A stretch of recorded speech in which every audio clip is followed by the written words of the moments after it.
Go ahead and workshop this one. Okay. If the crowd goes, ugh, after seeing the replay. Sure.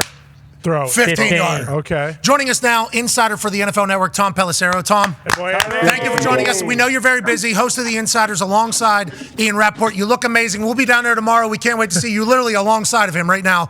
Okay, not only host of it, I appreciate that. Hey, the Colts withdrew their challenge thing. And the way you wrote this, the Colts withdrew their proposal to allow a coach or replay official to challenge any foul that has been called. We thought that they were changing the challenge rules so they could challenge in the final 2 minutes.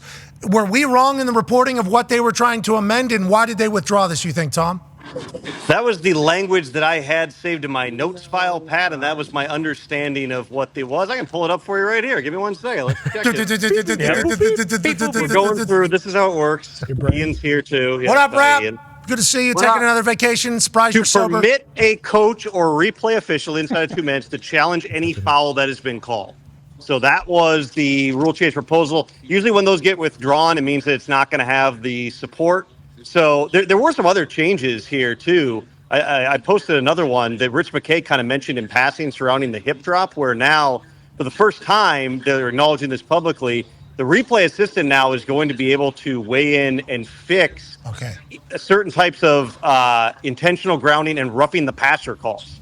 So, for instance, if the officials think, okay, that guy got hit in the head, it's forcible contact to the head, and the replay clearly shows objectively, no, he hit him in the shoulder, the replay assistant now, before 20 seconds on the play clock, can get in the official's ear and go, no, pick up the flag. That wasn't roughing. That's a big step. It's not the leap, but it's a step toward potentially not sky judge, but something along those lines where they're inserting themselves into certain types of foul calls. This seemed to happen last year more often than it had in the past, where they said after further discussion, and we all assumed that was the assistant chiming in. It's going to be the same for next year for that. Are they going to be able to overturn the hip drop tackle? Because that guy over there is the all-time leading tackler for the Green Bay Packers, and then every defensive player that's ever played in the NFL is basically saying the same thing. How the hell are they going to call this, and what does this even mean? Will they be able to overturn that particular call if they see that the ref maybe jumped the gun and it wasn't actually what he thought and a 15-yard penalty was called?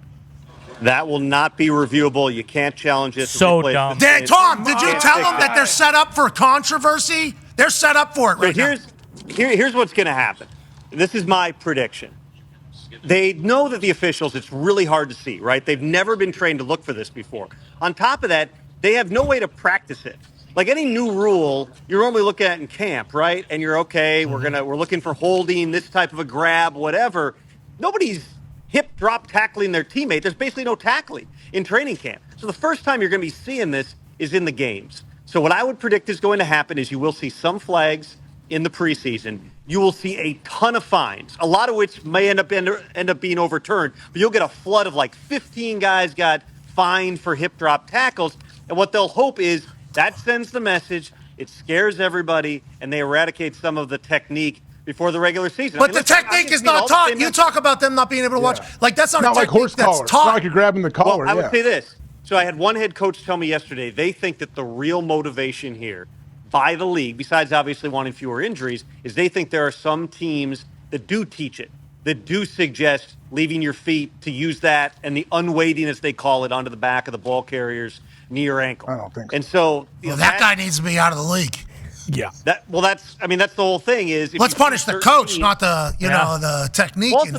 Well, the technique came, and AJ was in the league at the time. Like, this came out of the get your head out of the game stuff, right? So early 2010s, when they started to really enforce the use of helmet stuff, you had hawk tackling, which Pete Carroll and the Seahawks staff kind of pioneered, and it was all rugby-style tackling, head to the side, and you'd grab and basically, turn your body and swivel the guy down. Well, now they've seen a more extreme version of it, which involves the actual leaving your feet. I'd compare it kind of to, remember when, in the early days trying to eliminate helmet contact, like launching was kind of the standard, like you couldn't leave your feet. And then they realized this is stupid because sometimes the worst hits, the guy's clearly still on the ground and just delivers the contact. And you shouldn't be going, there's one toe on the ground. I think it's similar to that, where they're going to look for the most flagrant stuff. Again, you'll see a ton of fines. Everybody's going to lose their minds in August. We actually get into the games in September. I would bet you will see this called almost never. And then when you get in the games in January, it's going to get called in the fourth quarter, and everybody's going to lose their damn mind. Tom, did anybody say, and I know you don't have a lot of time, we appreciate you literally out of nowhere answering this FaceTime. You're the man. Pearly whites look good. How's the guitar? Good? Quick? Good?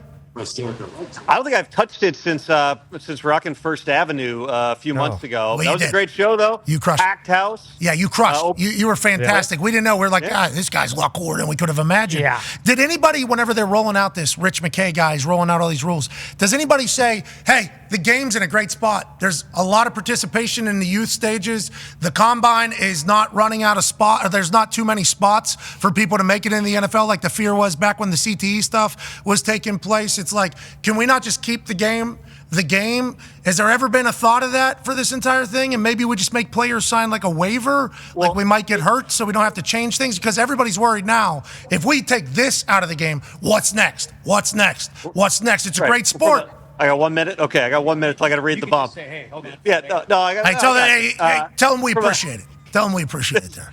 From a legal perspective, I think that now is ingrained, right? We have more information about the impact of head injuries and things like that. I think that this is them trying to be proactive on a variety of different things. Kickoff has long had the highest rate of injury. This new thing, if it gets passed later today or tomorrow, it's going to look funky. It's going to look different. But they think that it's going to end up being a really good thing. And I had one coach tell me, watch two. It's almost like playing cover zero on every kickoff. You break through that first line, there's no second line of defense. You could end up with a lot more big plays. All right, I got to go read this. See you. We appreciate you, ladies and gentlemen. Tom Pelissero. Yeah, and we couldn't tell him that, although we should have told him that. Them moving the touchback to the 30 instead of the 35 is just going to be it's going to be another home run fest. So they had something going, and then they kind of just say, nah.